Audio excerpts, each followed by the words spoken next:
நான் உனக்கு ஆரோக்கியம் வரம் பண்ணி உன் காயங்களை ஆற்றுவேன். ஆம், எனக்கு பிரியமான விசுவாசத்துல வாழ்ந்து கொண்டிருக்கிற இயேசுவே நம்பி வாழ்ந்திருக்கிற அன்பு தேவச்சனமே, இன்று இயேசப்பா உங்களை பார்த்து சொல்லுகிறார், உங்களுக்கு ஆறுதல் படுத்த ஆண்டவர் வல்லவராயிருக்கிறார்.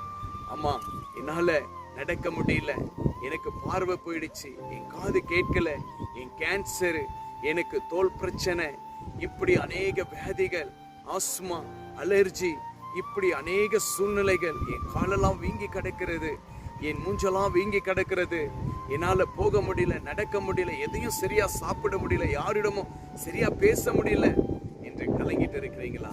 உங்களை பார்த்து கேலி செய்து கொண்டிருக்கிறார்களா? உங்களுக்காக உங்களுடைய கண்ணீரை துடைக்க, உங்களுடைய வாழ்க்கையை மாற்ற, உன் படுக்கையிலிருந்து எழ இயேசு ஒருவர் உங்களுக்கு உதவி செய்ய வல்லவராக இருக்கிறார். தேவன் உங்களை பார்த்து சொல்லுகிறார், உனக்கு காயங்களை நான் ஆற்றுவேன்.